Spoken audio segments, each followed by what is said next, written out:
বলতেছিলাম যে কথাগুলো দুই বন্ধু এক বন্ধু মাদ্রাসায় লেখাপড়া করে আল্লাহর দ্বীনের পথে আসছে, আর এক বন্ধু লেখাপড়া করে অফিসার হয়েছে। রমজান মাসে মাত্র 10,000 টাকা বেতন ইমাম সাহেবের। বাড়ি আসিয়া বিবিরে ডাক দে, কয় বিবিরে 10,000 টাকা বেতন আমার। বিবিরে এই নাও টাকাগুলো। বিবি ডাক দে, কয় স্বামীরে চাউলের জন্য 3,000, ডাউলের জন্য 1,000, তেলের জন্য 1,000, সবজির জন্য 1,000, সমান সমান খরচ হয়ে যায়। রয়েছে অবশিষ্ট আছে 1,000 টাকা। বিবিরে, ও বিবি একটা কাজ করো। বিবি ডাক দে, কয় স্বামীরে একটা কাজ করো, বাজারে যাও, বাজারে যে তোমার জন্য একটা লুঙ্গি কেন, তোমার জন্য একটা পাঞ্জাবি কেন। ছেলের জন্য যদি পারো একটা পাঞ্জাবি এনে দিও, মেয়ের জন্য পারলে একটা কাপড় এনো, আমার জন্য লাগবে না। কারণ এমন আদর্শবান বিবি দুনিয়ার মধ্যে 5টা গুণের গুণান্বিত নারীর মধ্যে যে পড়েছে। বাবারা আমার শুনে নাও, শুনে নাও। এবার বন্ধু বাজারে গেলেন, বাজার থেকে কিছু সেমাই কিনছে। মুসলমান ঈদের বাজারটা করে আসে। হঠাৎ করে চাকরি বন্ধ, সে অফিসারের সঙ্গে দেখা। অফিসারকে দেখে ও মুসলমান আলেম হুজুর ডাক দে, বলে আসসালামু আলাইকুম দোস্ত, ভালো আছো? দোস্ত কয় তুই কে রে, তোরে তো চিনলাম না। কয় বাল্যকালে একসাথে লেখাপড়া করলাম, আমি সেই আব্দুল সামাদ, আর আমি আব্দুল করিম। তুমি আমারে চেনো না? আমি তোমার নাম আব্দুল করিম না? কয় হ, তোমার নাম আব্দুল করিম। কয় তুই সেই সামাদ? বলে হ্যাঁ আমি আব্দুল সামাদ। বলে বন্ধুরে কোথায় গেছিলি? কয় বাজারে গেছিলাম। বাজারে কেন গিয়েছিলি? কয় সামনে ঈদ, আর 2 দিন পরে ঈদ হবে, কিছু কেনাকাটা লাগবে, এই জন্য বাজারে গিয়েছিলাম। ছেলের জন্য কিনেছি। কি কিনেছ? কয় ছেলের জন্য একটা পাঞ্জাবি কিনেছি, একটা টুপি কিনেছি। একটা মেয়ে আছে, মেয়ের জন্য একটা জামা কিনেছি, একটা ওড়না কিনেছি। আমার বিবির জন্য কেনার মতো কিচ্ছু নাই, একটা শাড়ি কিনেছি। আর আমার জন্য কেনার মতো ক্ষমতা নাই, এটা দিয়ে কাটায়া দেব। আর আমার বন্ধুগণ, আমার বাজার থেকে কিছু সেমাই কিনেছি, কারণ ঈদের দিনে আমার সন্তানেরা খাইবো, এটা নিয়ে আমি যাইতেছি।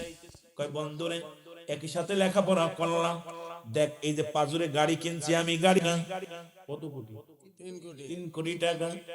বন্ধুরে তুমি কি জানো, ভিতরে দেখো, এই যে ছেলের জন্য জুতা কিনছি 1,00,000 টাকা, মেয়ের জন্য কাপড় কিনছি 1,00,000 টাকা। বাজার দেখো, ঈদের বাজার, কত রকমের সামাই, কত রকমের আইটেম। বিবির শাড়ি খানার দাম হলো 2,00,000 টাকা। সব দিয়ে এত বাজার করলাম, আমার যে শেরওয়ানিটা গায়ে দিব নামাজ পড়বো, এটার দাম আছে 1,00,000 টাকা।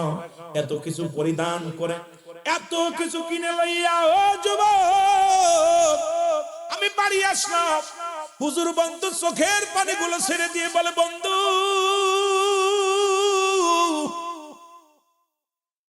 আমি মসজিদে ইমামতি করি, মাস শেষে যেটুকু পায় রব্বুল কারীমের দরবারে শুকরিয়া আদায় করি, ভালোই চলে যায়। খেয়ে খরচের সময় রব্বুল আলামিন আমার সুন্দরভাবে জীবন যাপন করে। কয় বন্ধুরে তুই এত কিছু কামাইলি, এত কিছু রোজগার করলি, তোর ছেলে মেয়ে কয় না? আমার ছেলে মেয়ে 2টা, এক ছেলে এক মেয়ে। কয় বন্ধুরে তোর বিবি?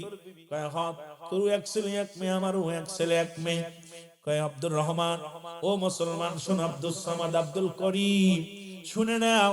ও বোঝন মুসলমান শুনে নাও, করিম রে শুনে রাখো, এই যে এত টাকা দিয়ে গাড়ি কিনছো, জমি এই তো কিছু করছো, বাড়ি করছো, বিশাল বাড়ি করছো, খোদার কসম করে বলি এই পৃথিবীর ছেলেও তোমার নয়, মেয়েও তোমার নয়, বিবিও তোমার নয়, পৃথিবীর কেউ তোমার নয়। তোমার পৃথিবীর মধ্যে তোমাকে ভালোবাসে না, তোমার সম্পদকে তারা ভালোবাসে, পৃথিবীর মধ্যে তোমার প্রতি তাদের ভালোবাসা নাই। জোরে বলেন ঠিক কিনা? আব্দুল সামাদ বলে, বন্ধু আব্দুল করিম, পৃথিবীর কেউ তোমার নয়। কয় কি বলো? আমি বাড়ি যত পর্যন্ত না যায়, আমার বিবি একদিনও ভাত খায় না। আমার মেয়ে আমার জন্য পাগল, আমার ছেলে আমার জন্য পাগল। ছেলে আমার আব্বু আব্বু বলে এক বেলা না দেখলে পাগল হয়ে যায়, মেয়ে আমার এক বেলা না দেখলে পাগল হয়ে যায়। আব্দুল সামাদ ডাক দেখ, আব্দুল করিম রে শোন শোন, এই দুনিয়ার মধ্যে ছেলেও তোমার নয়, মেয়ের তোমার নয়, বিবিও তোমার নয়। যদি বিশ্বাস না করো তাহলে আমার বাড়িতে চলো, আমার সব কিছু আমার দেখবা। মুসলমান এবার বন্ধু গাড়ি রেখে গরিব বন্ধুর আব্দুস সামাদের বাড়ির দিকে রওনা দিলেন। বাড়ি যখন বাড়িতে গেছে, ছেলেটা বাড়ি আসলেন, ভিতর থেকে সালাম দা, আসসালামু আলাইকুম আব্বু। ছেলেকে আব্দুর রাব মুসলমান আব্দুস সামাদ ডাক দে কয়, বাজান এটা তোমার আঙ্কেল হয়। আসসালামু আলাইকুম আঙ্কেল, কদম মসি করলেন। পায়ের মধ্যে মুসলমান পায়ের মধ্যে হাত দিয়ে সালাম করলেন, মাথায় হাত বোলায়া দিলেন। কয় আব্বু গো এই নাও। এইবার আব্দুস সামাদ পাঞ্জাবিটা হাতের মধ্যে দিয়ে কয়, বাবা এই নাও তোমার জন্য পাঞ্জাবি আনছি। ছেলেটা হাতের মধ্যে নিয়ে আলহামদুলিল্লাহ বলে ডাক দে, বলে আব্বু এত সুন্দর কাপড় আনছো, এত সুন্দর টুপি আনছো, বাবা গো তোমার জন্য কি আনছো? আমার আব্বা জান আপনার জন্য কি আনছেন? বাবাই বলে আব্দুস সামাদ ডাকতে বলে, বাবা রে আমি আনছি তোমার জন্য, তুমি রাখো এটা। আব্দুল করিম তাকায় দেখে ছেলের আদর্শ, ছেলের ভালোবাসা। মেয়ে আসে, সালাম দা, আসসালামু আলাইকুম আব্বু। ওয়ালাইকুম আসসালাম। ডাকতে বলে আব্বু, আব্বু আপনি ভালো আছেন? বলে জি মা। মারে তোমার জন্য কাপড় আনছি। কাপড়টা হাতে নিয়ে বলে আলহামদুলিল্লাহ। মুসলমান শুকরিয়া আদায় করেছে। এবার মুসলমান ডাকতে বলে আব্দুস সামাদ বলে, বাবা ও মা এটা তোমার আঙ্কেল হয়, আমার বন্ধু। পায়ের মধ্যে হাত দিয়ে সালাম দিয়ে বলে আসসালামু আলাইকুম আঙ্কেল, ভালো আছেন? মুসলমান কাপড়টা পায়, কাব্বু এত সুন্দর কাপড় আনছো, যা অত্র এলাকার মধ্যে এত দামি কাপড় মনে হয় কেউ আনে নাই। আমার আব্বু আমার জন্য আছে, আমার আব্বু। আব্বু গো আমার জন্য আছেন, আপনি কি আপনার জন্য পোশাক কিনেছেন? জোরে জোরে চিল্লায়া বলা যাবে না মারহাবা। আব্দুস সামাদ ডাকতে বলে, মামনি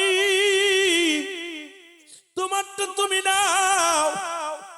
বিবির কাছে গেলেন, বিবি আসসালামু আলাইকুম। ওয়ালাইকুম আসসালাম।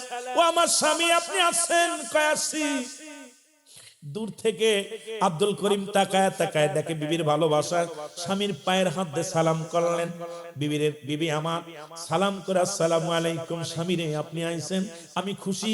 কয় তোমার জন্য কাপড় আনছি। কয় স্বামীরে আমার জন্য কাপড়ের প্রয়োজন ছিল না, কি দরকার ছিল আমার জন্য কাপড় আনার? আপনার তো পাঞ্জাবিটা ছিঁড়ে গেছে, আপনার তো একজোড়া স্যান্ডেল নাই, আপনার তো কি নাই, আপনার তো জামা নাই, আপনার একটা লুঙ্গির দরকার। এ আমার স্বামী এতগুলো আপনি আপনার নিজের জন্য কি আনছেন আগে বলেন? কেমন বিবি, কেমন বিবি? বিবি ডাকতে বলে, স্বামী আপনার জন্য আপনার পোশাক কই? আগামী দিন তো পুরো ঈদের ময়দানে যাবেন, আপনার টুপি কই, আপনার পাঞ্জাবি কই, আপনার পোশাক কই? স্বামী কয় বিবিরে আছে। মাথার হাতের মধ্যে নিয়ে আলহামদুলিল্লাহ বলে, আল্লাহ আমার স্বামী আমার জন্য যে নিয়ামত আনছে, আল্লাহ আমি অত্যন্ত খুশি হয়েছি। আল্লাহ তুমি আমার স্বামীর হায়াতের মধ্যে বরকত দান করে দিও। জোরে জোরে চিল্লায়া বলা যাবে না মারহাবা। এবার মুসলমান সবকিছু দেখা পর বাড়ির ভিতরে খাওয়া দাওয়া করলেন। কয় বন্ধুরে তুমি আমার বাড়িতে দেখলে, এবং চলো তোমার বাড়িতে যাই। যখন চলে গেলেন, ও যুবক, যখন আব্দুল করিমের বাড়িতে গেলেন, যে গাড়িটা হরেন দিলেন, দেওয়ার পর হরেন দেওয়ার পর বাড়ির ভিতর থেকে ছেলে আসে, ড্যাডি আইসুনি। হ কি আনছো? তোমার জন্য শু আনছি 1 লাখ। নিউ মডেল হয়নি, ওল্ড মডেল। ছেলে কয় 1 লক্ষ টাকা জুতা পড়লে আমার ক্যারেক্টার থাকবো না। বন্ধু বান্ধব অনেক দামি শু পড়ে, ফ্যান পরেছে, কাপড় বলে 2 লক্ষ টাকা দিয়ে আনছি। এটা কি মানুষে পড়ে? সালামও নাই, দুয়াও নাই, কত মুসু নাই, কিন্তু আলেম তার সন্তানকে শিক্ষা দিছে দিন এলে, এমন আদর্শ শিক্ষা দিছে, মানুষের মতো মানুষ বানাইছে সন্তানদের।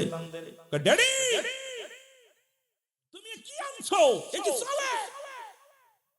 এই কাপড় তো আমার বন্ধুরা পরে, এটা এসে বেশি দামি তো দরকার ছিল, তোমার তো তুমি পড়ো। বলে বাবা তোর শাশু হয়, চাচু, এই গরিব মানুষ তো চাচু কথা বলছেন, গরিব মানুষ হুজুর চাচু কথা অবজ্ঞ করলেন। এ আমার ভাইরা, আমার বন্ধুরা, আমার আব্দুস সামাদ চোখের পানিগুলো ছেড়ে দিছে। আরে প্রায় 2-2.5 লক্ষ টাকার কাপড় সন্তানকে দিল, সন্তান একটা সালামও দিল না। সন্তান তাকে মুসলমান বাবার প্রতি কৃতজ্ঞতা স্বীকার করলো না। আরে কেমন সন্তান? মেয়ে আসলো, ডাডি ডাডি, মারে তোমার জন্য কাপড় আনছি, আমার বাজানেরা গভীর মনোযোগ, তোমার জন্য পোশাক আনছি। বাবা শোনো, মা তোমার জন্য এইটা আনছি। কয় বাবা তুমি কি পাগল হয়ে গেছো? এই পোশাক কি মানুষে পরে? এটা তো আমার বন্ধু বান্ধবীরা অনেক আগেই পরে ফেলছে, সুতরাং এই কাপড় চলবে না। বাবা কয় বাবার এটার দাম কত জানো? কত? 2 লক্ষ।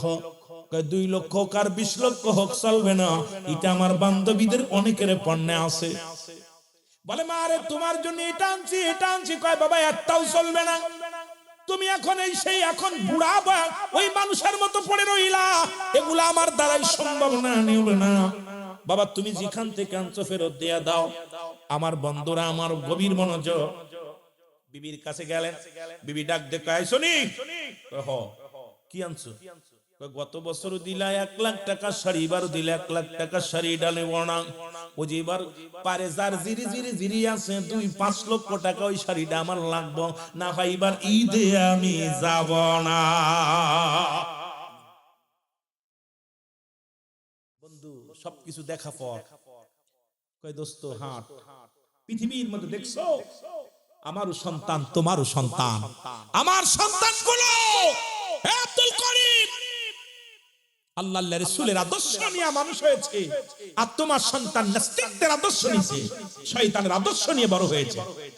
কয় না রে বন্ধু, ও হয়তো এই পোশাকের জন্য একটু করছে, কিন্তু ওরা আমার অত্যন্ত ভালোবাসে, অত্যন্ত মায়া করে।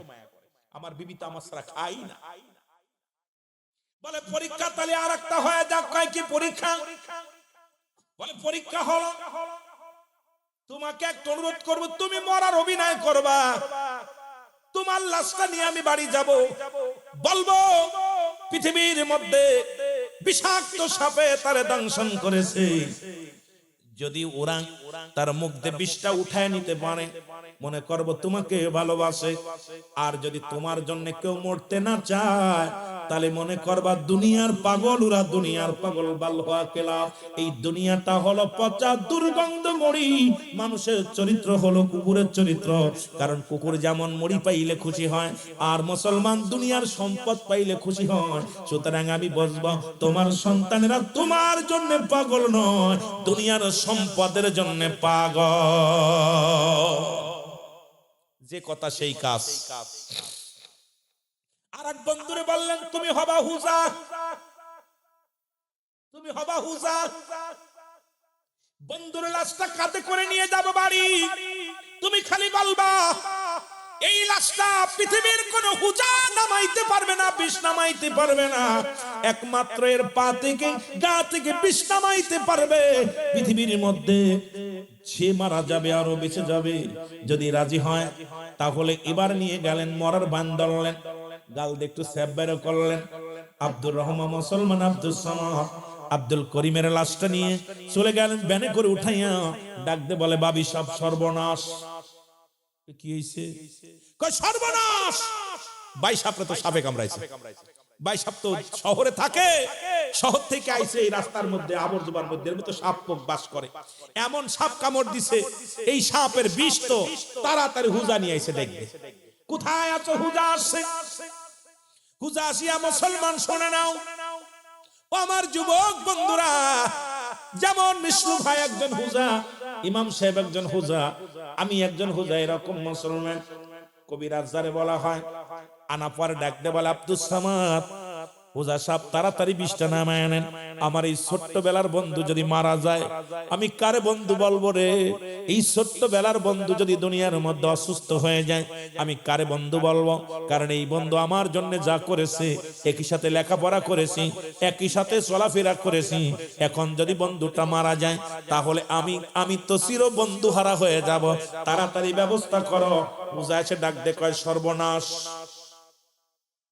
ডাকতে বলে সর্বনাশ, এ কেমন সাপে কামড় দিছে, পৃথিবীর কোন হুজায়ের বিষ নামাইতে পারবে না, কারণ এই বিষটা যে ব্যক্তি টেনে উঠাইবে মুখ দিয়া সে মারা যাবে, আর মুসলমান উনি বেঁচে যাবে। সুতরাং এই কাজটা তাড়াতাড়ি করেন। ডাক দিছে বিবিরে, বিবিরে ও ভাবি সাহেব তাড়াতাড়ি আসেন। কয় কি?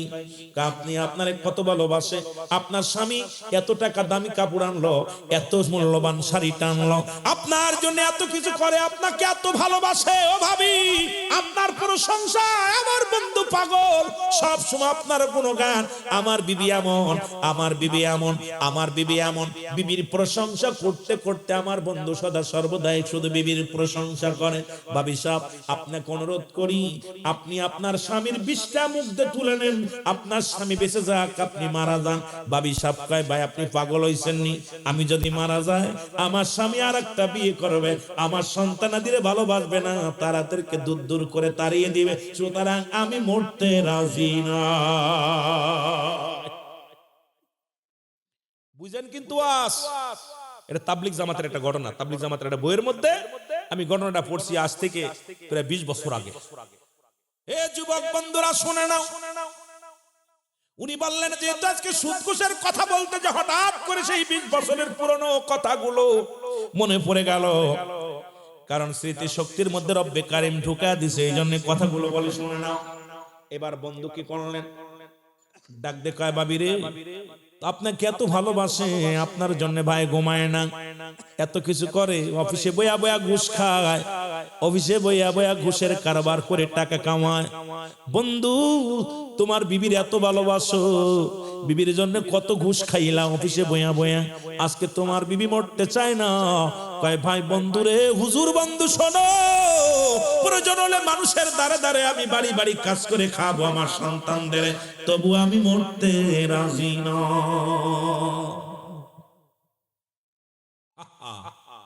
ডাক দিছে মেয়েটাকে, মেয়ে মা গো তুমি পুরা মানুষ, তোমার বিয়ে দিতে পারবে না, তোমার তো একটা প্রতিবন্ধী মানুষ, তোমার বাবা তোমার জন্য কত টাকা দেয়, কত মালামাল নিয়ে আসি, মা বেঁচে থেকে তোমার হবে কি? তোমার তো বিয়ে শাদী হবে না, তুমি পঙ্গু মানুষ, তুমি তোমার বাবার বিষটা মুখ দিয়ে তুলে নাও, তোমার বাবা বেঁচে যাক, তুমি মারা যাও। মেয়ে বলে চাচা আপনি কি পাগল হইছেন? প্রয়োজন হলে আমি বাড়ি বাড়ি ভিক্ষা করে খাবো, প্রয়োজন হলে মানুষের বাড়ি বাড়ি ভিক্ষা আছে খাবো, তবু মরতে রাজি নয়, কারণ আমার দ্বারাই সম্ভব না মরা। এখন কেবল আমার ভবিষ্যৎ আছে, কেবল আমার শুরু হয়েছে, সুতরাং আমি মরতে রাজি নয়। বন্ধু ডাক দে কয় আব্দুল সামাদ, ডাক দে আব্দুল করিম রে, ও করিম কার জন্য বাড়ি বানাইলি, কার জন্য গাড়ি বানাইলি, কার জন্য ধন সম্পদের পাহাড় গড়লি, কার জন্য দুনিয়ার বালাখানা বানাইলি? বন্ধুরে আগেই বলছিলাম সব ছেড়ে দিয়ে মাওলার এসে, আজকে নিজে আমল করলি না, তোর ফ্যামিলির কাউকে আল্লাহ চিনাইলি না। ও বন্ধু, বন্ধুরে বড় কষ্ট লাগে রে, তোর প্রতিবন্ধী মেয়েও তোর জন্য মরতে চায় না। এখন আমি কি করব? ডাক দিছে ছেলেকে, ডাক দিছে বাবা, বাবা আসো। চাচা কি কন? বাবারে তোমার আব্বা তোমার জন্য এত দামি জুতা আনছে, এত দামি কাপড় আনছে, দামি স্যুট আনছে, বাবা তুমি তোমার বাবার বিষটা তুলে নাও, তোমার বাপটা মারা যাক, তোমার বাপটা বেঁচে যাক, তুমি মারা যাও। ছেলে বলে চাচা আপনি পাগল হইছেন নি, সবে মাত্র আমি এসএসসি পরীক্ষা দিছি, আমার ভবিষ্যৎ কেবল শুরু হয়েছে, সুতরাং আমি মরে যাব। কেমনে ভাবলেন? বাবা মরে যায় যাকে, প্রয়োজন হলে আমি কাজ করে খাবো, মানুষের বাড়ি বাড়ি কাজ করে খাবো, না হয় গার্মেন্টসে যাব, তবে মরতে রাজি নয়। আমি যদি মারা যাই কেবল আমার ভবিষ্যৎ শুরু, আমি মরতে রাজি নয়। জোরে জোরে চিল্লায়া বলা যাবে না মারহাবা। তুমি কার লাগিয়া কান্দর মানুষ, কার লাগিয়া ভাবো, তুমি কার লাগিয়া কান্দর মানুষ, কার লাগিয়া? যে জন তোমার আপন হবে, যে জন তোমার আপন হবে, তার কথা কি ভাবো, তুমি কার লাগিয়া আসব মানুষ, কার লাগিয়া ভাবো? ছেলে মেয়ে আত্মীয় স্বজন কেউ যে তোমার নয়, মরণ কালে দেখবে সবাই পর হইয়া যায়, মরণ কালে দেখবে সবাই পর হইয়া যায়। ওরে আপন হবে আমল নামা, তোমার আপন হবে আমল নামা, এইটা লয়া ভাবো তুমি কার লাগিয়া ভাবর বন্ধু, কার লাগিয়া ভাবো, বলো কার লাগিয়া ভাবর বন্ধু, কার লাগিয়া ভাবো।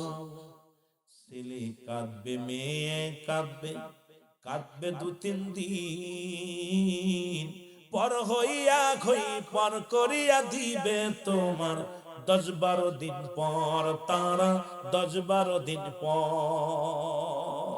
আমল নামা সাইরা বন্ধু না যায় কবরে, তুমি আমল নামা লইয়া বন্ধু যাইও না কবরে। তুমি কার লাগিয়া বাবর বন্ধু, কার লাগিয়া ভাবো, বলো কার লাগিয়া বাবর বন্ধু, কার লাগিয়া ভাবো। ওরে যেজন তোমার আপন হবে, যেজন তোমার আপন হবে, তার কথা কি ভাবো তুমি, যেজন তোমার আপন হবে, যেজন তোমার তার কথা কি ভাবো তুমি, কার লাগিয়া বাবর বন্ধু, কার লাগিয়া ভাবো, বলো কার লাগিয়া আসো গো বন্ধু, কার লাগিয়া আসো। নিত্য নতুন জামানাতে, নিত্য নতুন জামানাতে পাপের কারখানা, সুদ ঘুষে ভরিয়া গেছে সোনার বাংলা, সুদ ঘুষে ভরিয়া গেছে সোনার বাংলা। এই কবর দেশের যাত্রী তুমি একবার চিন্তা করো, আর কবর দেশের যাত্রী তুমি একবার চিন্তা করো, তুমি কার লাগিয়া বাবর বন্ধু, কার লাগিয়া বাবা, বলো কার লাগিয়া আসর বন্ধু, কার লাগিয়া আসো। আর যেজন তোমার আপন হবে, যেজন তোমার আপন হবে, তার কথা কি ভাবো, আয় হায় যেজন তোমার আপন হবে, আর যেজন তোমার আপন হবে, তার কথা কি ভাবো তুমি, কার লাগিয়া আসর বন্ধু, কার লাগিয়া আসো। জোরে জোরে চিল্লায় বলা যাবে না মারহাবা, মুহাব্বতের সঙ্গে দুরূদ শরীফ পড়েন আল্লাহুম্মা, একটু জোরে।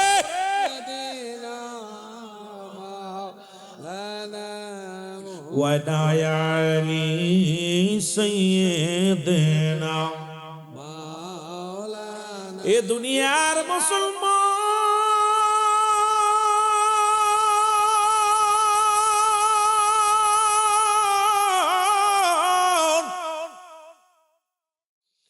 বন্ধু ডাকতে বলে আব্দুল করিম,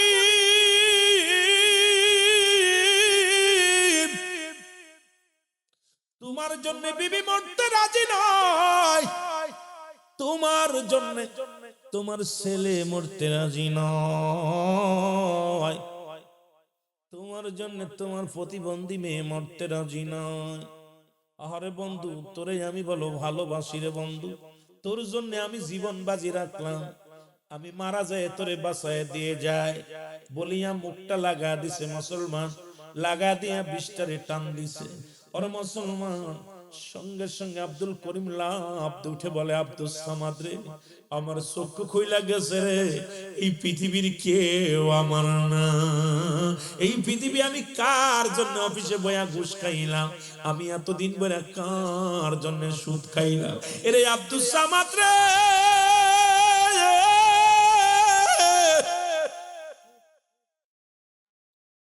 ওই ছেলের জন্য তো আমি পোশাক কিনবো বলে রে 2-3 মাস আগে থেকে ঘুষ খাওয়া শুরু করলাম অফিসে বইয়া। এরে ঘুষখোরের বাচ্চারা শোন, সুদখোরের বাচ্চারা শোন, সরকার এত টাকা বেতন দেয়, তারপরও তোদের সুদ বন্ধ হলো না, ঘুষ বন্ধ হলো না। 10 টাকা 20 টাকা চাঁদা উঠায় খাস, হারাম খাস, বাপ মারে হারাম খাস, নিজের ফ্যামিলিরে হারাম খাস, মনে করছি এটা বুঝি হালাল না রে বাজার, না হালাল। এই যে ঘুষ ছাড়া দো মুসলমান শোনো, এ ঘুষখোরের জাতিরা শোন, ঘুষখোরের জাতিরা শোন, হারামখোরের জাতিরা শোন, এই পৃথিবীর মধ্যে শুনে নাও, শুনে নাও, শুনে নাও, এই যে দুনিয়ার মধ্যে নিজেও হারাম খাইলা, সন্তানদের হারাম খাওয়াইলা, নিজের মা বাবারে হারাম খাওয়াইলা, বিবিরে হারাম খাওয়াইলা, ওই হারাম খোরের জন্মের তা হালাল করে হতে পারে না। ওরাও হারাম করে, জোরে জোরে চিল্লায় বলো ঠিক কিনা। ও যুবক, দিলের কান্না লাগা শোন। বন্ধু ডাক দে বলে, বিবি রে তোর জন্য কত কি করলাম, আমার জন্য মরতে রাজি। আরে স্বামী আপনি, আমি তো মরতাম, আপনার পরীক্ষা করলাম দাদা। মেয়ে কয় আব্বা জান আপনি মরেন নাই, ছেলে কাব্বা মরেন নাই। কয় ওর বন্ধু শোন, আজ থেকে আর দোষ নাই, আজ থেকে আর সুদ নাই, আজ থেকে এই বাড়ি ঘর সব আমি মানুষকে দান করে দিব, আজ থেকে আমি আল্লাহর পাগল হয়ে যাব রে। আরে আমার কবরের সাথে আমার ছেলে হবে না, আমার মিজানের সাথে আমার মেয়ে হবে না, আমার ওই বিপদের সাথে আমার বিবি হবে না। যাদের জন্য আজকে আমি হারাম খাইলাম, যাদের জন্য আমি হারাম উপার্জন করলাম, যাদের জন্য আমি সুদের বাস্তা ভরলাম, যাদের জন্য আমি ঘুষের বাস্তা ভরলাম, কেউ দুনিয়ায় আমার নয়, কেউ আমার নয়, আমার নয়। আজ থেকে প্রতিজ্ঞা করলাম এক ওয়াক্ত নামাজ ছাড়বো না, আজ থেকে আর দাড়িও চাষবো না, দাড়ির মধ্যে খুর লাগাবো না, আজ থেকে আমি আর দুনিয়ার সংশোধন ভান্ডারের দিকে দৌড়াইব না। আজ থেকে আমার ঠিকানা হবে বনে জঙ্গলায়, আমার ঠিকানা হবে রে। আজ থেকে আমি আর মসজিদ ছাড়বো না, কারণ আগামী দিন বাঁচবো বলে আমার বিশ্বাস হয় না। আগামী দিন যদি আমি মারা যাই, আমি এমন অবস্থায় যদি মারা যেতাম, আমার কবর হিসাব আমি কেমনে দিতাম? ওই দিন যদি আমি আজকে মারা যেতাম, আমি ওই ফুলসিরাতে আমি কেমনে পার হইতাম? আরে মিশে মিশে দুনিয়ার মধ্যে মুসলমান, এই দুনিয়ার জিন্দেগির মোহে পড়িয়া, সন্তানের মায় পড়িয়া, বিবির মায় পড়িয়া, ছেলের মায় পড়িয়া কত অন্যায় ভাবে উপার্জন করলাম আমি। এখন টাকা দেখি কেউ আমার নয়, কেউ আমার নয়, কেউ আমার নয়। সংসার সংসার কইরা মনরে কাটাইলাম জিন্দেগি, কোন দিন জন আয়সা যাবে রে, খবরের জিন্দেগি মনরে করে জীবন জেলায় হেলায় গেল রে, ওরে জীবন হেলায় হেলায় গেল রে। সংসার সংসার কইরা মনরে বলো, সংসার সংসার কইরা মনরে কাটাইলাম জিন্দেগি,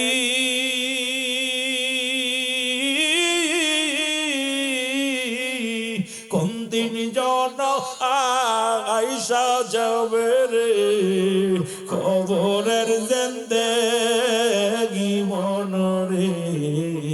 হায় রে জীবন হেলায় হেলায় কাটাইলাম যে, হায় রে জীবন হেলায় হেলায় ফুরাইলাম যে। এ দুনিয়ার মুসলমান, এ জীবন জীবন নয়, এমন একটা জীবন আসবে গো, এ যেমন একটা জীবন আসবে যে দেশে গেলে মানুষের বিচার হয়, যে দেশে গেলে মানুষের হিসাব হয়, যে দেশে গেলে মানুষ আর কোনোদিন ফিরে আসে না, সেই দেশের নামটা হলো কবর দেশে বাবা। এই দেশের, এই পৃথিবীর মধ্যে তিনটা বিপদ। নাম্বার 1 হলো মানুষের মরণ, নাম্বার 2 হলো কবর, নাম্বার 3 হলো কিয়ামতের ময়দান। জোরে জোরে চিল্লায়া বলা যাবে না আল্লাহু আকবার। এর এক নাম্বার হলো মানুষের বিপদ হলো মরণ।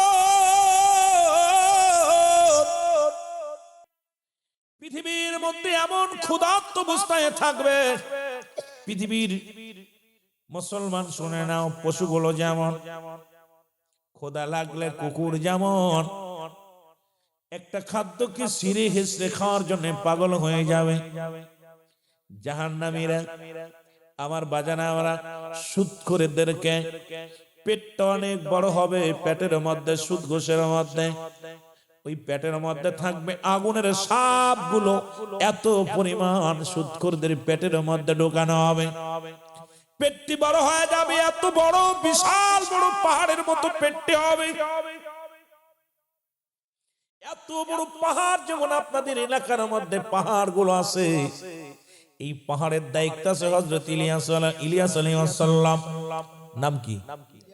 হযরত ইলিয়াস আলাইহিস সালাম, যাকে রব্বুল আলামিন পাহাড়ের দায়িত্ব দিয়েছে। যেহেতু আপনাদের এলাকার মধ্যে পাহাড় আছে, এই জন্য একজন ব্যক্তিকে দায়িত্ব দিয়েছে। দায়িত্ব যারা দিয়েছে তার নামটা আমি বলে গেলাম। ইনার মধ্যে যেমন এই পাহাড় গুলো দেখতে অনেক উঁচু লাগে, যেহেতু আমাদের অঞ্চলে পাহাড় নাই, আপনাদের এলাকা আছে। মুসলমান শুনে নাও, এই পাহাড়ের মতো তাদের ভুঁড়িটা হবে, তাদের মুখগুলো হাতগুলো জাহান্নামীদের হাতগুলো হবে, সুদখোর ঘুষখোর জাহান্নামীদের হাতটা হবে উহুদ পাহাড়ের মতো, এক একটা দাঁত হবে। মুসলমান শুনে নাও, দাঁতটা তো এত বড়। উহুদ পাহাড়ে যারা মক্কা মদিনায় হজ করতে গেছেন, ও মুসলমান শুনে নাও, এই উহুদ পাহাড়ের মতো এক একটা হবে দাঁত। ও মুসলমান শুনে নাও, तमाम পৃথিবীর মধ্যে বড় বড় বড় বড় এই ঠাইগুলো উরুদগুলো হবে। আর জমিন থেকে আসমান পর্যন্ত যত উচ্চতা, এর চাইতে আরো ভয়ঙ্কর তাদের উরুদগুলো হবে। আর জাহান্নামীরা তাদের খাদ্য সুদখোরের খাদ্য হবে আগুনের দলা। সুদখোরের মুসলমান পানি পিপাসায় যখন কাতর হয়ে যাবে, তখন রব্বুল আলামিন মহিলাদের হায় নেফাতের পানিগুলো, নিগত ময়লা আবর্জনা, এই পানিগুলো সামনে পেয়ালার মধ্যে আনবে। সেই পেয়ালাটা হবে পৃথিবীর সবচাইতে নিকৃষ্ট পেয়ালা, যার মধ্যে এই পানিগুলো আনবে, গরম ফুটন্ত পানিগুলো এনে তখন দিবে। যখন এটা পান করবে, পেটটি কমে যাবে, কারণ এত জোরে নাড়ি বুড়ি পর্যন্ত পিছনের রাস্তা দিয়ে বাইর হয়ে যাবে। এ মুসলমান শুনে নাও, গভীর মনোযোগ। পৃথিবীর মধ্যে জাহান্নামীরা তাদের ঘৃণা করবে, সুদখোর ঘুষখোরদের দেখে জাহান্নামীরা নিজেরাই মুখ ফিরায় নিবে। কারণ কত লজ্জাজনক দেখেন, জাহান্নামীরা জাহান্নামীদের ঘৃণা করবে। সেটা হলো যখন কোন সুদখোর কোন জাহান্নামের মধ্যে দিবে, অন্য জাহান্নামীরা আফসোস করবে, ডাকতে বলবে, রব্বে কারীম, আমাদের কোন জাহান্নামে দাও, কোনো দুঃখ নাই, অন্য জাহান্নামে দাও, আরো ভয়ঙ্কর আযাবের মধ্যে দাও। রব্বুল আলামিন, আমরা সহ্য করতে পারবো, কিন্তু এই সুদখোরের এত দুর্গন্ধ, এই সুদখোরের ভিতর থেকে এত দুর্গন্ধ বাইর হতেছে আমার আল্লাহ, এই ঘুষখোরের গতর থেকে এত দুর্গন্ধ বাইর হতেছে আল্লাহ, আমরা জাহান্নামীরা বড় কষ্টের মধ্যে আছি। জোরে জোরে চিল্লায়া বলা যাবে না আল্লাহু আকবার। জাহান্নামীরাই আফসোস করবে, আল্লাহ একে সরাও। এই সুদখোর ঘুষখোর এদের গা দিয়া গতর দিয়ে এক ধরনের পোকা বাইর হবে, একটা কীট পোকার মতো এদের দেহ থেকে বাইর হবে। আর এই কীট পোকাগুলো যখন বাইর হবে, ও যুবক, এক একটা জাহান্নাম, এক একটা জাহান্নাম, যতটুকু জায়গা আছে এই কীট পতঙ্গ ঠিক সেই রকম মুসলমান কীট পোকা গুলো সেই রকম দেখা যাবে। বাবা দেহের মধ্যে থেকে নিজের গায়ের ওই পোকা গুলো সে নিজেই নিক্ষেপ করবে। মুসলমান শুনে নাও, আমার বাজানেরা শুনে নাও, শুনে নাও, ওই জাহান্নামীদের মধ্যে সবচেয়ে কঠিন আযাবের মধ্যে রব্বুল আলামিন সুদখোরদের দিবে, ঘুষখোরদের দিবে। সুতরাং এই দুনিয়ার মধ্যে সুদ খাবা কার জন্য? কার জন্য সুদ খাও? কার জন্য ঘুষ খাও? এই দুনিয়ার কেউ তোমার নয়, কারণ ছেলে তোমার নয়, মেয়ে তোমার নয়। যাদের জন্য আজকে সুদ খাইলা, ছেলে বাগ নিবে না, মেয়ে বাগ নিবে না, তোমার পাপের বাগটা নিবে না। এই দুনিয়ার মধ্যে ছেলে বলে, যদি ছেলেরে বলো বা বাজারটা আমি সুদ খেয়েছি, ঘুষ খেয়েছি, তুমি এই পাপের ভাগটা নিও। ছেলে বলবে বাবা আমি পারবো না, নিতে পারবো না। মেয়েকে বলবেন, মেয়ে বলে আমি নিব না। বিবিকে বলবেন, বিবি বলবে আমি নেব না। কিন্তু সম্পদের ভাগ সবাই চাইবে, ভাই চাইবে, বন্ধু চাইবে, আত্মীয়স্বজন চাইবে, কিন্তু পাপের বোঝার ভাগ কেউ নিবে না। জোরে বলেন ঠিক কিনা? আপনি বিশ্বাস না করেন, বাড়ি যাবেন, বাড়ি যেয়ে বিবিরে বল, বিবি আজকে তো আমি এটা জিনা করে ফেলেছি, বা ঘুষ খাইছি, সুদ খাইছি, গুনাহ করে ফেলেছি, বলে এর ভাগটা তুমি আর দেখ না, আমি আর দেখ না। বউ কই বড়া পড়া তুমি তালাক দে, প্রয়োজন হলে তালাক দে। ছেলেরে বলবেন বাবা আমি তো ঘুষ খায়া তোর জন্য খুব ভালো দামি জুতা আনছি, জুতাটা তুই পর। ছেলে কয় বাবা জুতা দাও, কিন্তু পাপের ভাগটা নিতে রাজি নাই। জুতা নিব, ঘুষের জুতা নিব, সুতের জুতা নিব, শীতের কাপড় তো আর মহব্বত করে সুমা দিব। আব্বা নিয়ে আইছে, এইবার দিয়ে অফার খুব খুশি হয়ে গায়ে দিব। দিয়া পরের জিগাইবি আব্বা বাজান আমি তো এই যে সুদের কারবার করি, এইটার থেকে তোমার জন্য কিনে আনছি, এর ভাগটা তুমি অর্ধেক আমি অর্ধেক। ছেলে কাব্বা পোশাক পাইছি পাইছি, কিন্তু ওইটা নিতে পারতাম না। জোরে বলেন ঠিক কিনা? বিশ্বাস না করেন বাড়ি যে কোয়েন, যদি মনে করি যদি রাজি হয়ে যায় তারই মনে করবো যে ওইটাও সুদখোর। জোরে করেন ঠিক কিনা? ওইটাও ঘুষখোর। জোরে বলেন ঠিক কিনা? আহা বড় কষ্ট। যাই না শুনা মানুষগুলো, আল্লাহ নিজে সুদকে হারাম করছে, ব্যবসাকে হালাল করছে। সুদকে কি করছে? হারাম করলো, হারাম। এটার মধ্যে হালাল বলার কোনো ইখতিয়ার নেই। সুদখোরদের কুয়াস করবো কেমনে ভাই? যে আমাদের নেতা কর্মী সবই সুদখোর, ও তো বুঝছেন। বড় বড় এমপি মন্ত্রী দেশ পরিচালনা যারা করে এইরাই সুদের মধ্যে। আমরা ওয়াজ করে কি আর কথা বলেন? ওয়ালে প্রাচীলে যদি গুতা মারি হাত ভেঙে যাবে, প্রাচীলের কিছু হইব? তা আমাদের এই গুতা মারতেছি, হাতে ব্যথা পাচ্ছে, যেটা বাড়াবাড়ি করছে জেলের ভিতর ঢুকাইব। কিন্তু সুদখোরের মুখ কি বন্ধ করা সম্ভব? তবে আল্লাহর আদালতে আমরা জবাব দিতে পারবো। আল্লাহ ওই কালাপুরের ময়দানে সুদের বিরুদ্ধে কথা বলেছিলাম, ঘুষের বিরুদ্ধে কথা বলেছিলাম। রব্বুল আলামিন তোমাকে সন্তুষ্ট করার জন্য, কারণ এই পৃথিবীর মধ্যে কিচ্ছু বলতে কিচ্ছু নিতে পারবো না। রব্বুল আলামিন ডাক দিয়ে বলেন কুল্লু মান আলাইহা ফান। আল্লাহ কয় বান্দারে এই জমিনের মধ্যে কিচ্ছু বলতে কিচ্ছু আমি রাখবো না। এই দুনিয়ার যা কিছু আছে সব কিছু আমি চূর্ণ বিচূর্ণ করে দিব। এই জমিনের মধ্যে মাটিগুলো পুরা বিত্তামা বানায় দিব। পরের জমি ফাঁকি দিতেছ, কত বাজানে কত ভাইয়ের জমিগুলো আত্মসাৎ করো। এই পৃথিবীর মধ্যে ভাই হইয়া বাইরে ফাঁকি দাও, ভাই হইয়া বোনের ফাঁকি দাও। কত ভাই বোনকে ফাঁকি দেয়, বোনকে ঠগাইয়া। ওই ডিপজল ভাই দেখলাম, ওরে মুসলমান চলচ্চিত্রের ডিপজল ভাই তার বোনদের ফাঁকি দিছে। বোনেরা আসিয়া মিডিয়ার মধ্যে বলছে আমার ভাই আমাদের পাওনা বুঝে দেয় না। পৃথিবীর মধ্যে যতই তুমি কপাল ছুলে ফেলো, কারণ ভাই বোনের হকটা নষ্ট করিয়া যতই তুমি ইবাদতের মধ্যে মশগুল হয়ে যাও, তোমার মতো নিকৃষ্ট পৃথিবীর মধ্যে আর কেউ নাই। জোরে বলেন ঠিক কিনা? অনেক বাবারা আমার বন্ধুরা, অনেক মুসলমান সন্তান আরেক বাবার বাবা সন্তানকে ফাঁকি দিতেছে। দেখা যায় পৃথিবীর মধ্যে, আমার যুবক বন্ধুরা আমার শুনে নাও, অনেক বাবারা আছেন দেখা যায় ছেলেকে 1 শতক বেশি দিচ্ছেন আর এক ছেলেকে কম দেন। খোদার কসম এই ভুলটা করবেন না। ছেলে যদিও আপনার, মেয়ে যদি আপনার ইনসাফ আপনি মিটায় দিবেন। ইনসাফ যখন বাগাবাগি হবে তখন তারে বুঝাইতে পারেন, বাবারে ও অসহায় মানুষ, ও তো কর্মজীবী নয়। বাবা তোদের কাছে অনুরোধ করি, তোরা যদি একটু পারিস, তোরা 3 ভাই তোদের 7 সাল ভালো চলে, তোর ছোট ভাই বা তোর বড় ভাইকে একটু দেখে রাখ বাবা।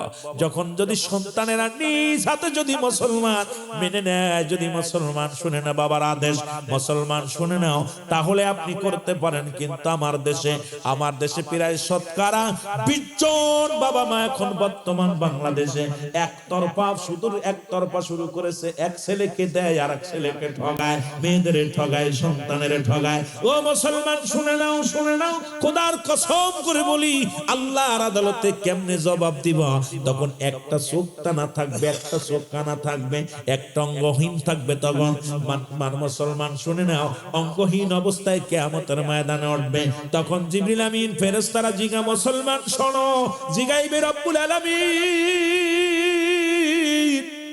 এদের কি পাপ ছিল দুনিয়ার মধ্যে? তখন বলবে রব্বুল আলামিন এই মানুষটা এক রোয়া ছিল দুনিয়ার মধ্যে, মুসলমান কি করছে দুনিয়ার মধ্যে? তার সন্তানদের ফাঁকি দিয়েছে, তার মেয়েদের ফাঁকি দিয়েছে, ছেলেদের ফাঁকি দিয়েছে এবং অঙ্গহীনা বানাইলাম। কারণ একটা সাইড সে নিছে, আর একটা সাইড নেই নাই, পরিপূর্ণভাবে সন্তানের হক আদায় করতে পারে নাই। এই জন্য আমি রব্বুল আলামিন তাদের অঙ্গহীনা অবস্থায় দুনিয়ার মধ্যে পাঠাইব। দুনিয়ার মধ্যে এই জাহান কিয়ামতের ময়দানে তাদেরকে উত্তোলন করলাম। জোরে জোরে চিল্লায় বলো আল্লাহু আকবার। আমার ভাইরা, আমার বন্ধুরা, এই পৃথিবীর মধ্যে সুদ হারাম না হালাল? আরো জোরে, ঘুষ হারাম না হালাল? দুইটাই হারাম। সুরের গোশত খাওয়া হারাম না হালাল? আরো জোরে কোন, এটা খাওয়া যাবে? সুদ খাওয়া যাবে? তা সুদ যারা খায় তারা কেন খিনজিরের গোশত খায় না? আমি কই তারা কেশরের গোশত খাবে, শুয়োরের গোশত খাবে পৃথিবীর মধ্যে? কারণ তাদের জন্য বৈধতা হলো খিনজিরের গোশত। কারণ সুদও হারাম, ঘুষও হারাম, খাবি অর্জন করবি হারাম, আর খাইবি হালাল চলবে না। কারণ তোদের জন্য বরাদ্দ করা হবে, জোর করে তাদের খাওয়ানো হবে শুয়োরের গোশত। জোরে বলেন ঠিক কিনা? শুধু হারাম, ঘুষও সত্যি তো? আপনারা কিন্তু কোয়েন, সত্যি কথা কোয়েন। সুদ কি, ঘুষ, শুয়োরের গোশত, মদ হারাম। তাহলে আপনাদের আমাদের এলাকায় অসংখ্য সুদখোর আছে, টুপি মাথায় দিয়ে টপ কপাল চুলে ফেলছে, অসংখ্য আছে। দেখতে তসবিহ হাতের ভিতরে। আহা, এক সুদখোর পাইলাম কিছুদিন আগে, মাহফিল করতে যায়, সুদখোর একাই মাহফিল দিছে। আমি তো জানি না উনি মাহফিল দিছে। এখন মাহফিল শেষে আমার ইমাম সাহেব কয়, হুজুর একটা কথা বলি কানে কানে, কয় হুজুর ওয়াজ করতেছেন ঠিক আছে, ওনার বাড়ি কিছু কিছু খাইয়েন না। আমি কি হইছে? কয় হুজুর আপনি আমার কথাটা রাখেন। আমি কেন? কয় আমি মসজিদ ইমামতি করি 16 বছর। হুজুর বাংলাদেশের মধ্যে এই মহল্লার মধ্যে সবচেয়ে এক নাম্বার সুদখোর। আমি ওয়াজ, আমি তুই আগে কবি না, ওয়াজ শেষ করছি, এখন মোনাজাত দেব, এখন তুই আমার কইতেছস? কালেকশন টালেকশন সব হইয়া গেছে, এবার কিছু হুজুর ওয়াজ শেষ করছি, সুদ করাইয়া আমারে সালাম করতেছে, দোয়া চাচ্ছে। ইমাম সাহেব আমার পাঁচ ছাড়ে না, কয় হুজুরুল আমিন ভাই আপনি একদিন ওর বাড়ি খাইলে আপনার ইমান নষ্ট হয়ে যাবে, খবরদার। খাবার দেখি ওরে বাবা আইটেম করছে অনেকগুলো, সামনে খুব তৈরি করছে। আমি কই ভাই যান কি খবর, এগুলো এত তৈরি করছেন? কয় এটা কম করছি। আমি কই মাছ কয় পদের? কয় 13 পদের। গোস্ত কয় 6 পদের। আমি কি কাম সারছে, হরিণের গোশত আনছে। কথা বুঝছেন? সুদ করতো কোটিপতি, আর সুদ খায়া খায়া আর মানুষ বিদেশে পাঠায়, ওইটাও ব্যবসা করে। মানুষের ধোঁকাবাজ আদম ব্যবসা করে। কি ব্যবসা?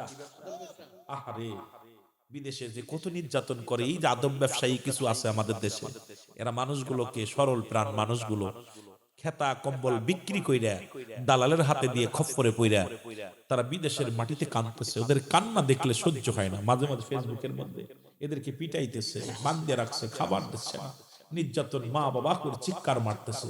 দেখার মানুষ নাই, বলার মানুষ নাই। এই আদম ব্যবসায়ী একবার গোপনে যায় ওর মা বাবার কাছে খবর নিবা, দেখবা মায়ের কান্না, বাবার কান্না, বোনের কান্না।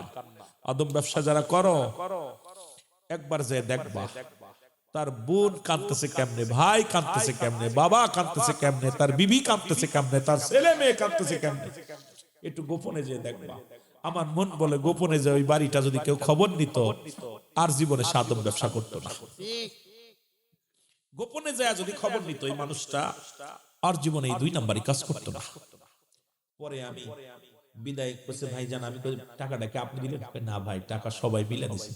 আমি বললাম মেহেদির কলাম টাকাটা ধর। টাকাটা থুয়ে লাভ কি, টাকাটা নিয়ে। আপনি কত দিচ্ছেন? আমি 50,000 দিছি। আমি 50,000 টাকা মাহফিলে দিচ্ছেন? কয়েছি মাহফিলে দিছি। আর গরুটা ছিল, গরুটাও আমি দিছি। মাহফিলের গরুটা দিছে উনি, 50,000 টাকা নগদ দিছে। আল্লাহরে বাঁচাইছে রে ভাই। আইসি এখন ইমাম সাহেব আমার পিছে পিছে বারবার একটা হুজুর খালি আত্মান দেয় হুজুর, ওনার কাছে কিন্তু ধরা উনি কিন্তু পা ধরায় ধরবো। দেখি ঠিকই অবস্থা, একদম জড়ায় মরা দুই রে ওই একবার গেলে তামকে ভাই আমার গ্যাস হয়ে পড়ে যাবো রাত্রে খাইনি কথা বলছেন। বিপদ থেকে বাঁচছি তা আমার দেশে অসংখ্য। উনি পরে ফোন দিয়ে ওনাকে বললাম, কয় ভাইজান আমি প্রতিজ্ঞা করলাম আমি প্রায় 50 লক্ষ টাকা মানুষের কাছে পাবো, আমি কথা দিলাম খোদার কসম আমি আর একটা দানা আমি 50,000 টাকার একটা টাকা আমি অতিরিক্ত নিব না, 50 লক্ষ টাকা যাদের কাছে পাবো যদি স্বেচ্ছায় দেয় নেব, না দেয় না নিব, কিন্তু আমি হারাম আর ভক্ষণ করব না। ওনার সঙ্গে প্রায় আধা ঘন্টা আমার কথা। আমার ভাইয়ের নাসিনগর ব্রাহ্মণবাড়িয়া, আমি আশ্চর্য হয়ে গেছি এখান থেকে। উনি ওনার কথা কান্না করতে, ভাইজান আমি আগে বুঝিনি ওনার জাহান্নামের কথা বিবরণ কিছু আলোচনা করলাম। সুৎখোর হাবিব নাম কি ছিল? হাবিব।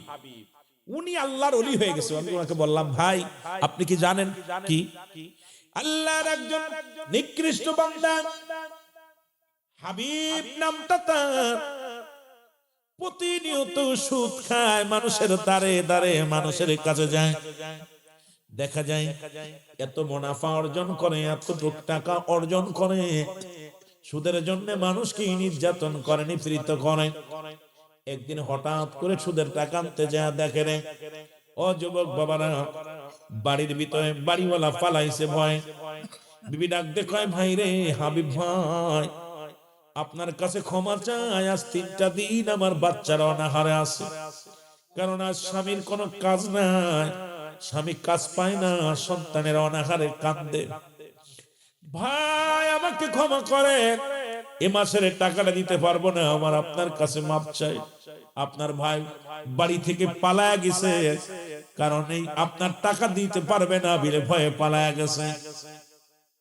উনি জোরাজুরি করে ঘরের ভিতরে প্রবেশ করলেন, যা দেখে পাতিলের ভিতরে কিছু গোস্ত ঢাকা রয়েছে। পাতিল টুচু করে দেখে গোস্ত, ধমক দিয়ে বলে, তুমি আমার টাকা দিতে পারো না, গোস্ত রাখছো। বলে, ভাই প্রতিবেশী আকিকা করেছে, ওই আকিকার কিছু গোস্ত আমাকে দিছে, কিন্তু তেল নাই, লবণ নাই, ঝাল নাই, একটু রান্না করবো সেই মশলাটা আমার ঘরের মধ্যে নাই। গোস্তটা সকাল বেলা দিছি, এখন পর্যন্ত রয়ে গেছে, রান্না করব কি দিয়া, রান্না করার মতো ব্যবস্থা নাই, একটু মরিচ পেঁয়াজ কিছু নাই যে আমার সন্তানদেরকে আমি রান্না করে দিব, এমনকি একটু লবণও নাই যে আমি সেদ্ধ করে গোস্তটা আমি আমার সন্তানদের দিব। সন্তান গুলা জরনানে কাঁদে, মা খোদা লাগছে গো, মা মা খোদা লাগছে না। সন্তানগুলো চোখের পানি ফেলে কাঁদে, কয় তুমি অভিনয় করো না, দাও গোস্তটা। জোর করে হাত থেকে ছিনিয়ে নিয়ে গেল, ছিনিয়ে নিয়ে বিবিকে ডাকতে বলে, বিবি কোথায় রে আমার বিবি? বিবি ঘর থেকে বাইরে আসলো, কয় বিবি রে এই গোস্তটুক সুন্দর করে তুমি বনবা, সুন্দর করে রান্না করবা, আমি ঘুরে এসে খাবো। বিবি সুন্দর করে গোস্তরে রান্না করলেন। ছাগলের গোস্ত খুব মজাদায়ক হবে। এবার গোস্তটারে রান্না করে পাতিলের ভিতরে, মুসলমান শুনে একটা পাতিলের ভিতরে রেখে দিলেন।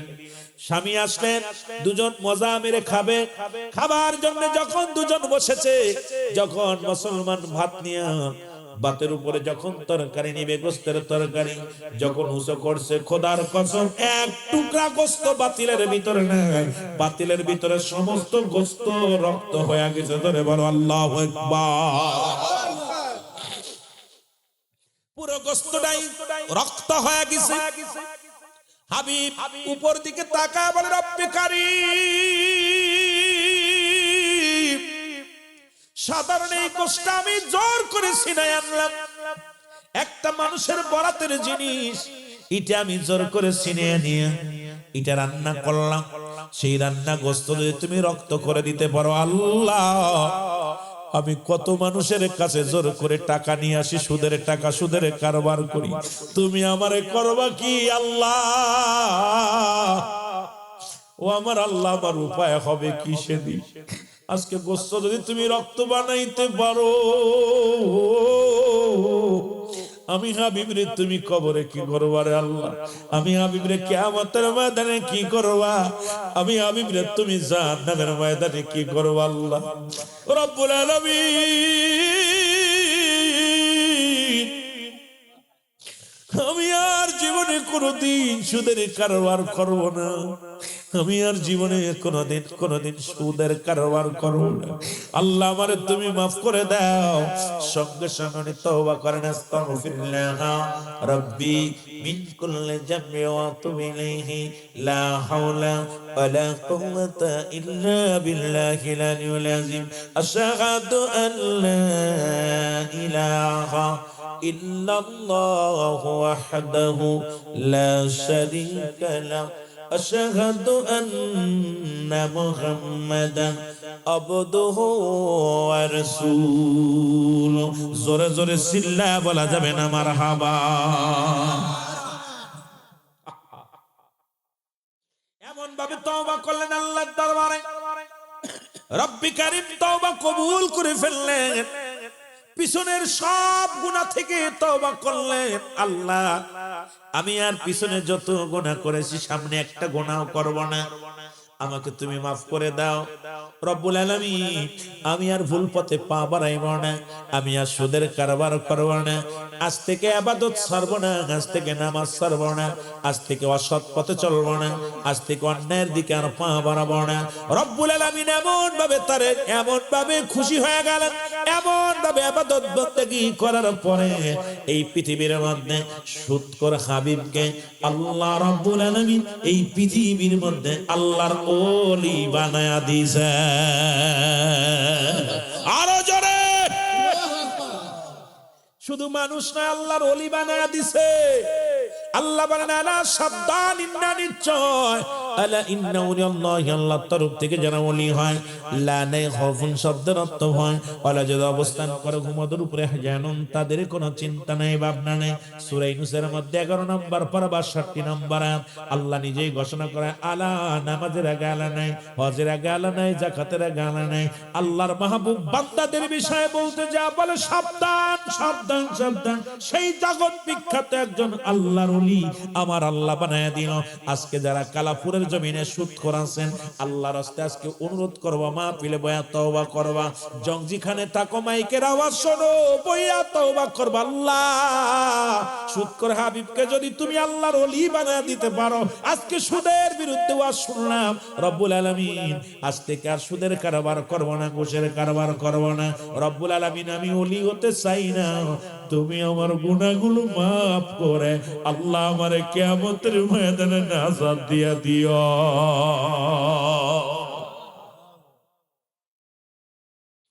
আমার ভাইরা, আমার বন্ধুরা, আমার সুতরাং জীবন নয়, এমন একটা জীবন আসবে যে দেশে গেলে মানুষের বিচার হয়, যে দেশে গেলে মানুষের হিসাব হয়, যে দেশে গেলে মানুষ আর কোনোদিন ফিরে আসে না।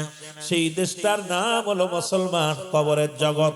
সেই কবর যখন আপনাকে আমাকে ছাড়বে না, যে কোনো মুহূর্তে আমি আপনি চলে যেতে পারি দুনিয়ার মাসরি, দুনিয়ার জিন্দেগি ছেড়ে এমন একটা জায়গা গেলে যে দেশে গেলে আর আসা সম্ভব নয়, সেই দেশের যাত্রী আমরা জোরে বলেন ঠিক কিনা। ওরে আজ না হয় কাল তুমি যাইবা কবরে, যাওয়ার বেলায় দেখবে চেয়ে গো তোমার সবই রইল।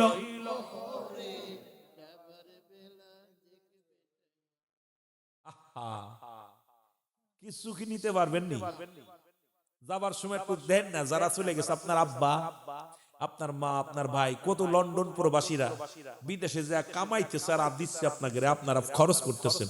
মরার পরে একটা ইট দিবেন নিষ্কবরের ভিতরে, দিবেন এটা ডলার দিবেন, কথা কয় না রে, দিবেন। কত সুন্দর সুন্দর বাড়ি বানাইছে, আর সেই বাড়ির নাম এক একটা কি তা করো কথা কইতেন নি, ওরা ভালো জানে যারা বাড়ি বানাইছে। সিলেট আইলে দেখি রং বেরঙের বাড়ি, আহা, মরার পরে একটু কাফনের কাপড়, এইটাও 2000 3000 টাকার, 1000 টাকার কাফনের কাপড়, 20 টাকার আতর, 10 টাকার আপনার ওই গোলাপ পানি। এরপরে আপনার কি হইল, হয় সব মিলে হয়তো 1002 টাকা নিয়ে যাবেন কবরে। 1-2 হাজার টাকা আমার বাবারা, আর গরিব মানুষ মূল্য হয়তো 1000 খানেক টাকা। যে ইমাম সাহেব বলতে পারে কাপড়ের কেমন অবস্থা, যেহেতু মাঝে মাঝে কাপড়ের পরানো লাগে, ওইটাই না পরান তো আপনারা ইমাম সাহেবের কাছে আসে বিপদে পড়িয়া বান মাছের মতো মরা পা সোজা হয়, ইমামের কাছে যায় যখন মরিয়ে যায় তখন আসে, তার আগে হয় না। জোরে বলেন ঠিক কিনা? ইমাম রে কয় হুজুর একটু কাফনাই দেন, ওর বংশে কেউ কাফনা তু পারে না। ইমাম রে কয় হুজুর একটু গোসল করাই দেন, ওর বংশে কেউ গোসলই করায় না। জোরে বলেন ঠিক কিনা? কথা বলেন না কেন? ইমাম ওই সময় কাজে লাগে। এই পাশে কথা বলে কে রে? আওয়াজ হবে না, কোন আওয়াজ হবে না। এই পাশে কারা? দুইটা কেন মারলে ঠিক হইব? একটু মহব্বতের সঙ্গে দুরূদ শরীফ পড়েন। আল্লাহুম্মা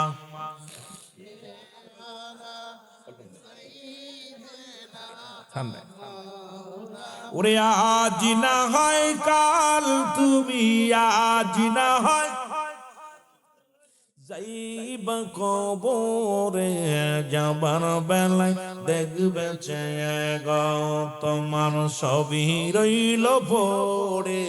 যাবার তোমার দাদাই গেছে, বাবাই গেছে, কেউ আসলো না ফিরে, তোমার তো যাইতে হবে রে সবাই অন্ধকার কবরে, তোমার তো যাইতে হবে রে। বলো আজ না হয়, জোরে জোরে, আজ না হয় কাল, তুমি যাই যাবার বেলায় দেখবে চেয়ে গো তোমার সবই রইল পড়ে। ঘর করলাম বাড়ি করলাম সবই যাইবা রে, জায়গা করলাম জমি করলাম সবই যাইবা রে, যেদিন আজরাইল ধরা দিবে রে, যেদিন আজরাইল ধরা দিবে রে। ও ভাই আজ না হয় কাল, তুমি আজ না হয় যাবার বেলায় দেখবে চেয়ে গো তোমার সবই রইল হায় হায়, যাবার বেলায় দেখবে চেয়ে গো তোমার সবই রইল পড়ে। এ দুনিয়ার মুসলমান শুনে না, ইমানদারের বেঈমানের একটা কথা মনে পড়ে গেল গো, দুনিয়ার সম্পত্তি হবে কি রে? বললাম কুল্লু মান আলাইহা ফান, দুনিয়ার সব শেষ করে দিবে আমার আল্লাহ। জোরে জোরে চিল্লায় বলা যাবে না মারহাবা? আর একটু জোরে জোরে চিল্লায় বলো মারহাবা। এর দুই বন্ধু, এক বন্ধু হলো ঈমানদার আর এক বন্ধু বেঈমান। একই সাথে লেখাপড়া করে একজন শিখছে কোরআনের জ্ঞান।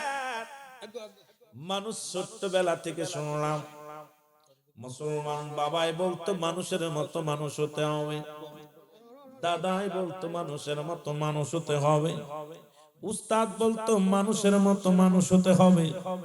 ও মুসলমান শুনে নাও, আজকে বুঝলাম কেন বলতো মানুষের মতো মানুষ হতে হবে। লেখাপড়া শিখে বড় ডিগ্রি অর্জন করে যাদের কাছে মা বাবার কোনো মূল্য নাই, এই সন্তান অমানুষ, সে মানুষের মতো মানুষ হতে পারে না। জোরে বলেন ঠিক কিনা?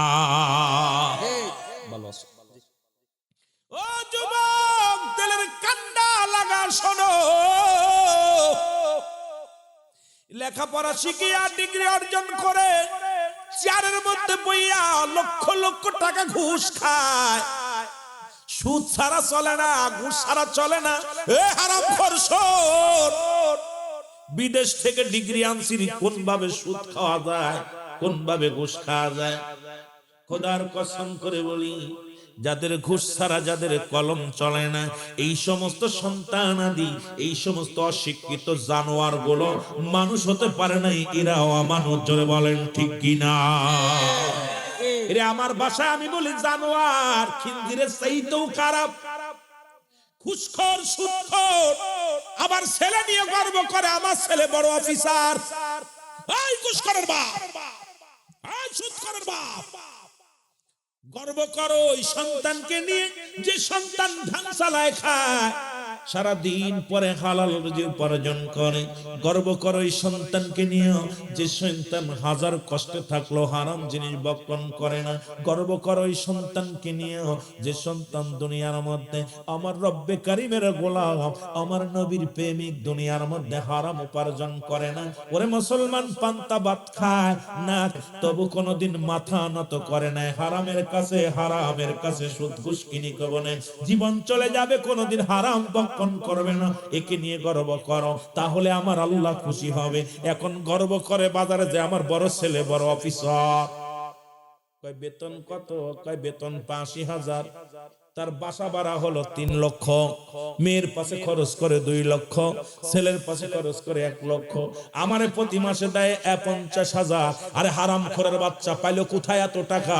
ও যে তুই ৮০,০০০ টাকার বেতনে চাকরি করিয়া তোর বাসা ভাড়া দিল কেমনে? তোর মেয়ের পাশে ১ লাখ, তোর ছেলের পাশে ১ লাখ। যে দেশে পিয়নের ৫টা বাড়ি হয়, যে দেশে মন্ত্রণালয়ের পিয়নের ৫টা বাড়ি হয়, এই দেশে ওয়াজ করবো কিরা যুবক? এই সুদখোর আর ঘুষখোরে দেশটা কিসে ভরে? যে দেশে একজন সরকারি কর্মকর্তা পিয়নের বাড়ি হয় ৫টা, পিয়ন বাড়িতে গাড়িতে চলে, বিমানে আসা যাওয়া করে। মুসলমান শুনে নাও, আমার দেশের মন্ত্রীদের পিএস এখন বিমানে আসা যাওয়া করে। তার মানে আর বুঝতে বাকি নাই এত পরিমাণ সুদ ঘুষের কারবার চলে এই দেশে। সুদখোর আর ঘুষখোর বাদ দিলে ইমানদার মানুষের খুব অভাব। জোরে বলেন ঠিক কিনা? কষ্ট পাচ্ছেন নাকি? ওর বাপে গর্ব করে ছেলে মন্ত্রণালয়ের বড় অফিসার। এই ঘুষখোর, তুই ওকে মানুষ বানাতে পারিস না। যদিও হালাল উপার্জন করে ওইটা মানুষ।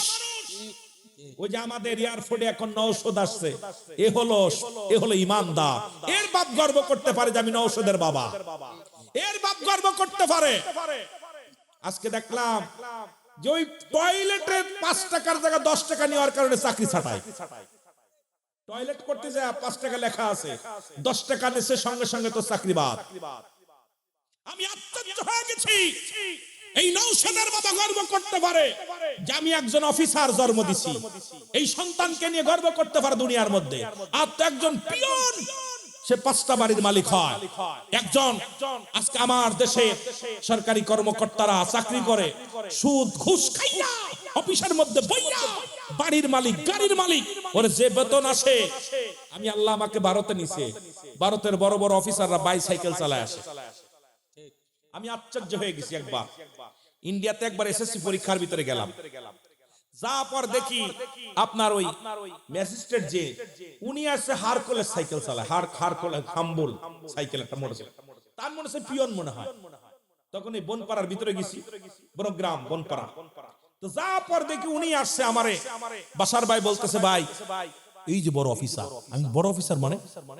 আর আমার দেশে পিয়নের বড় বড় গাড়ি থাকে। পাস কোথায়? তোর কোন বাপ দিল গাড়ি? তোর কোন বাপে দিছে? তুই বেতন পাস ৮০,০০০, ৫০,০০০ টাকা। তোর প্রতি মাসে তোর বোর পাশে লাগে ২ লক্ষ টাকা, তোর ভাইয়ের পাশে লাগে ১ লক্ষ টাকা, তোর বোনের পাশে লাগে ১ লক্ষ টাকা, তোর মেয়ের পাশে লাগে ১ লক্ষ টাকা। এ টাকার যোগান দেয় কে? কোথা থেকে আসে? এর বাড়ি কোথায়? জোরে বলেন ঠিক কিনা? কষ্ট পাচ্ছেন নাকি? কষ্ট পাচ্ছেন? একবার কি বাবা বলছে, বাজান তুমি বড় অফিসার, তোমার বেতন তো সীমিত, বিলাসবহুল গাড়ি পাইলা কোথায়? বাড়ি পাইলা কোথায়? বাবা এত সম্পদ কোথা থেকে আসলো? একদিন যদি জিগাইতে তাহলে আল্লাহর আদালতে জবাব পাইতে। কিন্তু আপনি তো ভালো, বাবা দিতেছে, ছেলে টাকা দিলে, আর বাপের ভাব দেখলে মনে হয় এলাকার মনে হয় বড় অফিসার। ও বাজারে যায় মিসাক করতে করতে যার গর্ব করে আমার ছেলে, আমার মেয়ে। কথা বুঝেননি? এই ঘুষখোরের বাবা, এই সুদখোরের বাবা, লজ্জা করে না? তোর লজ্জা করে না? ওই সুদ ঘুষ খাস, সারা জীবন তোর যত ইবাদত করেছিস সব বরবাদ, সবকিছু বরবাদ হয়ে যাবে। হারামখোর। গর্ব করো, গর্ব করতে হবে এই সন্তানকে নিয়ে। যিনি আল্লাহর বিধান মানে, রাসূলের সুন্নাত মেনে চলে, জীবনে বাতিলের কাছে মাথা নত করে না, জীবনে জীবন চলে যাবে একটা হারাম ভক্ষণ করবে না, ওই সন্তানকে নিয়ে গর্ব করো। জোরে বলেন ঠিক কিনা? এই যে নেককার সন্তান লাগবে, তিনটা জিনিস কাজে লাগবে। নাম্বার 1 নেক আমল, নাম্বার 2 সদকায়ে জারিয়া, নাম্বার 3 নেককার সন্তান। এই তিনটা জিনিস কাজে লাগবে। মরার পরে তিনটা জিনিস, এই তিনটা জিনিস ব্যতীত সব বন্ধ হয়ে যাবে। এখন ছেলে রাখছেন দাঁড়ায় মতো, বসতে পারে না। এখন ইমামদের ভাত দরকার নেই, ভাত খাওয়ায় না। আল্লাহ ওদের কি কোন আলেমের বাবা, আমার বাংলাদেশে দেখলাম না কোন হাফেজ সাহেব ভ্যান চালাচ্ছে, রিকশা চালাচ্ছে, আমার নজরে পড়ে না। অসংখ্য ঢাকা শহর যাবেন MA pass, A pass, B pass গুলো যেভাবে চলতেছে। আর বাংলাদেশে রব্বুল আলামিন এত বড় ইজ্জত দিছে যে কোরআন শিক্ষার কারণে একটি ইমামতি করে খাইলেও খাচ্ছে, তাদের ইজ্জত আল্লাহ বাড়িয়ে দিয়েছে। জোরে বলেন ঠিক কি? আর ইমামের পোশাক দেখেন আর আপনাদের পোশাক একটু তাকায় দেখেন, রাগ করেন না। ওনার বেতন কত জানেন? 7,000 8,000 টাকা। ওনার জুতাটার, কাপড়টার, লুঙ্গিটার, পাঞ্জাবিটার চেহারা দেখবেন। আর আপনারা 80,000 90,000 টাকা বেতন পাও এইরকম শান শৌকতে চলতে পারেন না, কারণ আল্লাহর গোলামদের ইজ্জত দেশে কে? আর একটু জোরে বলেন কে? এত উদাহরণ দেওয়া যাবে না, তবে অনেকে কষ্ট পাবেন। এই জন্য এলেম শেখান, কোরআন শেখান ছেলে মেয়েদেরকে, যে কোরআন শিখলে, হাদিস শিখলে, আল্লাহর বিধান যদি মেনে চলতে পারে, দুনিয়াতেও শান্তি, আখিরাতেও শান্তি। জোরে বলেন ঠিক কিনা? কোরআন শিখাও ছেলে মেয়েদের, ওহে মুসলমান, জান কবজের সময় তোমার হইবে রে আসান। বলো জান কবজের সময় তোমার, আরো জোরে বলেন জান কবজের সময় তোমার। একটি ছেলে আলেম হলে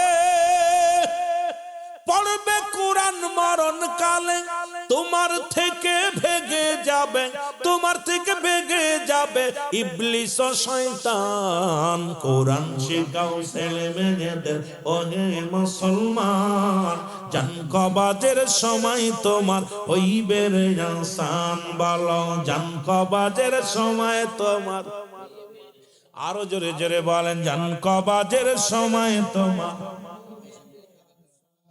আমার বন্ধুরা, আমার ভাইয়েরা, আমার এমন একজন মহান ওলির কাছে বায়াত গ্রহণ করলাম।